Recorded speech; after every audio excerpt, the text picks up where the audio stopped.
Hello students, friends, audience and guys, how are you today? I hope that everyone is extremely and absolutely fine. मैं प्रवेश कुमार आप सभी के अपने channel English with प्रवेश में मोस्ट वेलकम करता हूँ और आशा करता हूँ मेरे एफर्ट्स मेरे कंटेंट्स आपकी लाइफ में नॉलेज इंप्रूवमेंट में काफ़ी यूजफुल और बेनिफिशियल प्रूव होंगे। तो स्टूडेंट्स, हमने पिछले वीडियो में डिस्कस किया था क्लास 11th की फर्स्ट बुक हॉर्नबिल के 5th chapter the ailing planet पर, रिटन बाय नानी पालकीवाला। तो अब इस वीडियो में डिस्कस करने वाले हैं स्टूडेंट्स क्वेश्चंस एंड आंसर्स। यदि आपने उस वीडियो को वॉच नहीं किया है तो मैं आपको रिकमेंड करूंगा, तो प्लीज़ आप उसको intensively watch and constantly watch कीजिएगा। उसको वॉच करने के बाद आपको प्रॉपर्ली क्वेश्चंस एंड आंसर्स समझ आएंगे, क्योंकि वहाँ पर कंप्लीटली जो मेन फैक्टर्स थे मैंने वहाँ पर आप सभी को सिखाए और डिस्कस किया हमने स्टोरी की ब्रीफिंग पर, मेन पॉइंट्स पर, कंप्लीटली जो भी वोकेबलरी पोर्शन था सभी चीज़ें हमने वहाँ पर पूरी तरह से क्लियर की थी और वो वीडियो आपके लिए पूरी तरह से क्रिस्टल क्लियर होगी स्टूडेंट्स। तो पहले उस वीडियो को वॉच कीजिए, उसके बाद आपको क्वेश्चंस एंड आंसर समझ आएंगे। ओके, और यदि आप ये चाहते हो स्टूडेंट्स कि आपको ये वीडियो प्रॉपर्ली समझ आए तो प्लीज़ इसको starting to ending intensively watch and constantly watch कीजिएगा। एट लास्ट यदि आपको लगे कि आपकी स्ट्रॉन्ग ग्रिप बन गई है तो प्लीज़ इसको लाइक जरूर कीजिएगा, ज़्यादा से ज़्यादा इसको शेयर कीजिएगा और सब्सक्राइब करना बिल्कुल ना भूलिएगा स्टूडेंट। सब्सक्राइब के साइड में जो बेल आइकन उसको प्रेस कर दीजिएगा ताकि हर रोज आने वाली नोटिफिकेशन आपको बिल्कुल सही टाइम पर मिल जाए। तो स्टूडेंट्स, टाइम को वेस्ट ना करते हुए please come to the point पर आते हैं, डिस्कस करते हैं important questions and answers. First question, bring out the facts that support the title the ailing planet.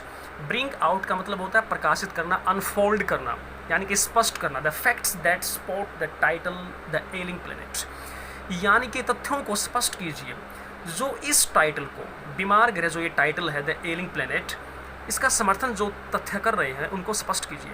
Answer, the planet on which we live is, यानी कि वो ग्रह जिस पर हम रहते हैं। इंडीड सचमुच, एलिंग यानी कि बीमार है। इट्स फॉरेस्ट, इस पर जो जंगल हैं, मछलियाँ हैं, घास के मैदान हैं, फसलों के क्षेत्र हैं, हैव बीन डिस्ट्रॉयड, उनको नष्ट किया जा चुका है। देखिएगा next point, many of its species have almost become extinct, यानी कि बहुत सारी प्रजातियां इस ग्रह पर लगभग विलुप्ति के कगार पर ही हैं। द लैंड, भूमि, रिवर्स, नदियां एंड सीज, समुद्र, हैव बीन पोल्यूटेड, दूषित किए जा चुके हैं। द फर्टिलिटी ऑफ सॉइल, भूमि का जो उपजाऊपन है, हैज़ गोन डाउन, वो कम हो गया है। All natural resources have depleted badly, यानी कि वो सभी प्राकृतिक संसाधन जिनके बेस पर मनुष्य अपनी लाइफ को सर्वाइव कर रहा है, वो सभी प्राकृतिक संसाधन जिनके बेस पर मनुष्य अपनी लाइफ में आगे बढ़ रहा है, लाइफ चल रही है मनुष्य की, वो तकरीबन कम हो गए हैं, यानी कि समाप्त हो चुके हैं। इफ़ ऑल दिस कंटिन्यूज, यदि ये इसी प्रकार से चलता रहा, the future generation would not be able to live on it, तो एक ऐसा समय आएगा कि भविष्य की जो पीढ़ियाँ होंगी वो इस ग्रह पर अपना जीवन यापन नहीं कर पाएंगे, यानी कि ये ग्रह जो है, इस ग्रह का जो एनवायरनमेंट है वो उनके अनुकूल नहीं रहेगा। यदि ऐसा ही नुकसान चलता रहा, नेचुरल रिसोर्सेज ऐसे ही डिस्ट्रॉय होते रहे तो the planet will then be a dead and lifeless world, तो यदि इसी रेशो के साथ इसी प्रकार से हम बायोलॉजिकल सिस्टम्स को डिस्ट्रॉय करते रहे, यानी कि एनवायरनमेंट को पल्यूट करते रहे, नेचुरल रिसोर्सेज को डिस्ट्रॉय करते रहे, डिप्लीटेड करते रहे, तो एक दिन ऐसा आएगा कि जो फ्यूचर जनरेशन है वो इस ग्रह पर अपनी लाइफ को एग्जिस्ट ही नहीं कर पाएंगी, वो सर्वाइव ही नहीं कर पाएंगे। यहाँ पर जलवायु जो उनके प्रतिकूल हो जाएगी और ये ग्रह तब क्या बन जाएगा, एक प्रकार से मृत और जीवन रहित संसार बन जाएगा। Some big and determined measures, यानी कि कुछ बड़े और निश्चित कदम उठाने की नीडेड आवश्यकता है, ज़रूरत है। If you want to save this planet and all the life on it, यदि हम इस ग्रह को और इस ग्रह पर जो जीवन है उसको सुरक्षित करना चाहते हैं, उसको बचाए रखना चाहते हैं, तो फिर हमें कुछ बड़े और निश्चित कदम उठाने की ज़रूरत है। ऑलराइट, यानी कि हमें अपने ग्रह को प्रोटेक्ट करने की ज़रूरत है। सेकंड क्वेश्चन देखिएगा, what does the notice the world's most dangerous animal at a cage in the zoo at Lusaka Zambia signify, तो कहने का मतलब ये है कि जाम्बिया में लुसाका के चिड़ियाघर में जो एक पिंजरा रखा गया है, उस पिंजरे पर जो नोटिस लिखा गया है उसको सिग्निफाई कीजिए, उसका महत्व स्पष्ट कीजिए कि उस नोटिस का क्या मतलब है, कि संसार का सबसे खतरनाक जानवर, इस बात का क्या मतलब है। देखिएगा students, there is no animal in the cage, पिंजरे में कोई जानवर नहीं है। There is only a mirror, वहाँ एक दर्पण है। Where one can see oneself, जहाँ मनुष्य अपने आप को देख सकता है। इट मेक्स वन रियलाइज, यह हमें महसूस करवाता है, ये मनुष्य को महसूस कराता है दैट कि the world's most dangerous animal is none but man himself, कि विश्व का सबसे खतरनाक, सबसे जो भयानक जो जानवर है वो और कोई नहीं है, सिर्फ इंसान है। तो कहने का मतलब ये स्टूडेंट्स, उस केस में कोई एनिमल नहीं था। जो भी उसको देखने के लिए उसके अंदर एंटर होता तो उसको वहाँ मिरर देखता और मिरर में उसको अपना ही फेस दिखाई देता, जिससे उसको रियलाइज़ होता कि इंसान ही इन सभी चीज़ों को डिस्ट्रॉय करने का रिस्पॉन्सिबल है, राइट। क्योंकि एनिमल्स स्टूडेंट्स कभी भी पर्यावरण को आप मान सकते हो कि जलवायु को ख़राब नहीं करते हैं, एनवायरनमेंट को पोल्यूट नहीं करते हैं, आप ये मान सकते हो, क्योंकि इनके नेचुरल हैबिटेट होते हैं। जो अपने आर्टिफिशियल होम बनाते हैं तो वही रिस्पॉन्सिबल होते हैं प्लेनेट को एल करने के लिए और नेचुरल रिसोर्सेज को डिस्ट्रॉय करने के लिए। And this indeed is very true, और ये सचमुच सत्य है कि इंसान ही वो भयानक जानवर है जो कि सबसे खतरनाक है। Man has done such a big harm to this planet, मनुष्य ने इस ग्रह को इतना बड़ा नुकसान पहुंचाया है as no other animal could, जैसा कोई दूसरा जानवर नहीं कर सकता। He has destroyed forests, fisheries, grasslands and croplands, उसने नष्ट कर दिए हैं फॉरेस्ट्स, वनों को नष्ट कर दिया है, फिशरीज, मछलियों को नष्ट कर दिया, घास के मैदानों को नष्ट कर दिया, फसलों के क्षेत्रों को नष्ट कर दिया, जो हमारे अर्थ के मेन बायोलॉजिकल सिस्टम्स थे स्टूडेंट्स, इस पर पूरे वर्ल्ड की इकोनॉमी बेस्ड स्टूडेंट्स, तो मनुष्य ने उन सबको नष्ट कर दिया है। तो मनुष्य तो जानवरों से भी बदतर हो गया है इस तरह से देखा जाए। He has made many species almost extinct, यानी कि उसकी वजह से बहुत सारी जीव जंतुओं की प्रजातियाँ विलुप्ति के कगार पर हैं। He hunts and kills more than he needs, वह शिकार करता है, मारता है, जितने की उसको ज़रूरत है, आवश्यकता है, उससे अधिक वो शिकार करता है और जानवरों को मारता है। Thus the mirror in the cage helps to make man aware of the great damage he has done, इस प्रकार से पिंजरे में रखा गया जो दर्पण है वो मनुष्य को इस चीज़ का एहसास करवाता है कि उसने इस ग्रह को कितना बड़ा नुकसान पहुंचाया है, उस इंसान ने इस ग्रह को कितना नुकसान पहुंचाया है, उस नुकसान के प्रति उस इंसान को वो अवेयर करता है, मिरर जो उसमें रखा गया है केज में। तो स्टूडेंट्स ये था सेकंड क्वेश्चन, इसमें बहुत सिंपल वोकैबुलरी यूज़ की गई, आपको समझ आ गया होगा, क्योंकि हमने प्री वीडियो में जो डिस्कस किया था चैप्टर पर, तो वो पूरा का पूरा टेक्सचुअल बेस्ड क्वेश्चंस ही हैं ये, ऑलराइट। तो इसमें ये कहा गया कि इंसान से ज़्यादा खतरनाक जानवर और कोई नहीं है इस ग्रह को नुकसान पहुंचाने के लिए, क्योंकि इंसान अपने डेवलपमेंट की सोचता है, उस डेवलपमेंट के साथ साथ वो नेचुरल रिसोर्सेज को डिस्ट्रॉय करता रहता है। देखिएगा third question, how are the earth principal biological systems being depleted, पृथ्वी की जो मुख्य जैविक प्रणालियाँ वो किस प्रकार से नष्ट की जा रही हैं, alright. The earth has 4 principal biological systems, पृथ्वी के 4 मुख्य जैविक तंत्र हैं, जैविक प्रणालियाँ हैं। दे आर फिशरीज, वे है मत्स्य पालन यानी कि मत्स्य क्षेत्र, वन क्षेत्र, ग्रासलैंड्स घास के मैदान, एंड क्रॉपलैंड्स फसलों के क्षेत्र। ये सभी के सभी स्टूडेंट्स एक इंटरनेशनल इकोनॉमी का आधार है एक प्रकार से, और यही जो है अर्थ की प्रिंसिपल बायोलॉजिकल सिस्टम आप इनको मान सकते हो, लेकिन ये धीरे धीरे नष्ट हो रहे हैं। They form the foundation of the world's economy, ये सभी मिलकर संसार की इकोनॉमी का आधार है, अर्थव्यवस्था का आधार है। दे सप्लाई फूड फॉर अस, ये हमारे लिए भोजन जुटाते हैं। They provide almost all the raw material for industry, ये हमारे उद्योगों के लिए कच्चा पदार्थ प्रोवाइड कराते हैं। बट सैडली, किंतु दुख की बात है, दे आर बीइंग डिप्लीटेड, किनको नष्ट किया जा रहा है।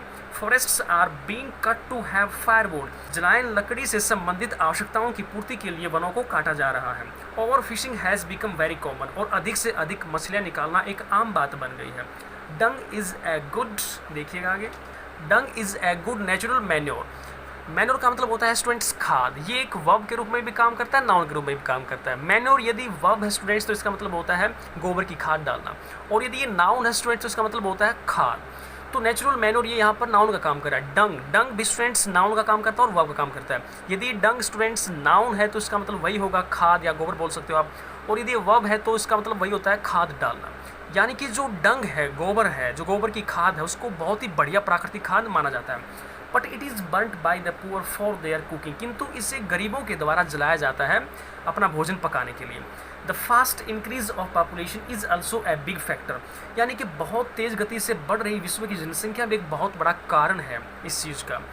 All these things have depleted the earth's biological systems in a serious way, और ये सारी चीज़ें मिलकर पृथ्वी की जो जैविक प्रणालियाँ हैं, पृथ्वी का जो जैविक तंत्र उसको बड़ी गंभीरता के साथ प्रभावित कर रही हैं, नष्ट कर रही हैं, ऑलराइट। तो जो अर्थ प्रिंसिपल बायोलॉजिकल सिस्टम्स है स्टूडेंट्स, वो काफ़ी फैक्टर्स हैं उनको प्रभावित करने के लिए, उनको जो डिस्ट्रॉय वो हो रहे हैं, तो वो काफ़ी सारी चीज़ें मिलकर ऐसा काम कर रही हैं, ऑलराइट।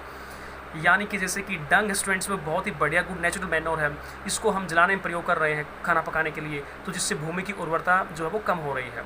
ऑलराइट, और जो वर्ल्ड पॉपुलेशन की जो ग्रोथ इतनी ज़्यादा हो रही है स्टूडेंट्स, तो ये भी एक बहुत बड़ा फैक्टर है नेचुरल रिसोर्सेज को नष्ट करने का, बायोलॉजिकल सिस्टम्स को डिस्ट्रॉय करने का बहुत बड़ा फैक्टर है ये। देखिएगा students, last and final question fourth, why does the author agree, लेखक सहमत क्यों होता है दैट की the growth of world population, कि विश्व की जनसंख्या की बढ़ोतरी जो है is one of the strongest factors, कि वो काफ़ी सारे फैक्टरों में से, कारणों में से एक मुख्य कारण है, distorting the future of human society, यानी कि मानव समाज के भविष्य को विकृत करने के लिए जनसंख्या जो बढ़ रही है स्टूडेंट्स, वो भी एक कई कारणों में से एक मुख्य कारण माना गया है। तो लेखक इस बात से सहमत क्यों होता है?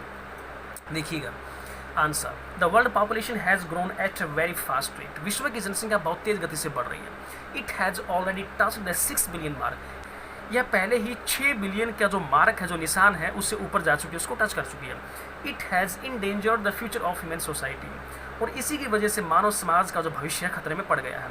इट हैज़ रिजल्टेड, जिसके परिणाम स्वरूप, in too much pressure on natural resources, जिसके परिणाम स्वरूप प्राकृतिक संसाधनों पर काफ़ी दबाव पड़ गया है, काफ़ी बोझा पड़ गया है। The world's forests, fisheries, grasslands and croplands have depleted alarmingly, यानी कि विश्व के जो वन हैं, मछलियाँ हैं, घास के मैदान हैं या फसलों के क्षेत्र हैं, हैव डिप्लीटेड अलार्मिंगली, यानी कि भयानक रूप से वो नष्ट हो रहे हैं। Forests have been cut down to meet the needs of fuel wood, कहने का मतलब ये है स्टूडेंट्स, जलायन लकड़ी से संबंधित आवश्यकताओं की पूर्ति के लिए वनों को काटा जा रहा है। The hunger for more and more proteins has led to over fishing, यानी कि प्रोटीन की लोगों के अंदर अधिक से अधिक भूख पैदा होना या फिर लोगों का प्रोटीन के प्रति अवेयर होना, ये ओवर फिशिंग का कारण बन गया स्टूडेंट्स, इससे मछलियाँ जो है ख़त्म हो रही है, नष्ट हो रही हैं।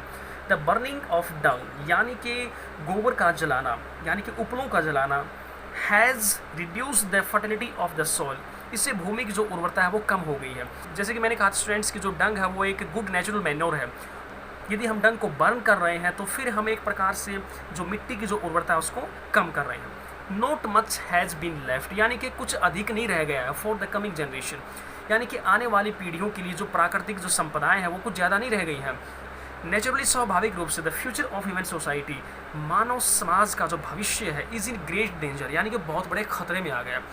कहने का मतलब ये है स्टूडेंट्स कि मनुष्य जो प्राकृतिक जो संपदाएं हैं, नेचुरल जो रिसोर्सेज हैं, उनका इतना अधिक प्रयोग कर रहा है, जितनी कि उसको आवश्यकता है उससे ज़्यादा प्रयोग कर रहा है। बढ़ती हुई जनसंख्या इसका मेन कारण है, यानी कि जितनी जनसंख्या ज़्यादा होगी उतने ही नेचुरल रिसोर्सेज का प्रयोग ज़्यादा होगा, और नेचुरल रिसोर्सेज की भी लिमिट होती है स्टूडेंट्स, इनको बनने में हज़ारों लाखों वर्ष लग जाते हैं। जैसे कि आप पेट्रोल को ही लगा लीजिएगा, डीजल को लगा लीजिएगा, जो प्राकृतिक ऑयल है स्टूडेंट्स, अब वो यदि हम ज़्यादा यूज़ कर रहे हैं तो फिर वो एक दिन ऐसा भी आएगा कि वो ख़त्म हो जाएंगे, नष्ट हो जाएंगे, तो उनको बनने में काफ़ी समय लगता है। तो आने वाली पीढ़ियों के लिए हमें उनको छोड़ना चाहिए, सेव रखना चाहिए, राइट, यानी कि जितनी ज़रूरत हो उतना ही हमें यूज़ करना चाहिए, और कम से कम नेचुरल रिसोर्सेज का अपनी आवश्यकताओं की पूर्ति के लिए यूज़ करना चाहिए, ना कि उनको ओवर यूज़ किया जाए, राइट। तो ये थे students questions and answer of the 5th chapter ailing planet. आशा करता हूँ आपको प्रॉपर्ली समझ आएगा। फिर भी कोई डाउट स्टूडेंट्स तो आप कमेंट बॉक्स में शेयर कर सकते हो। So thanks for watching this video. Thank you very much. Take care. Keep studying. Keep enjoying. Bye guys and best of luck.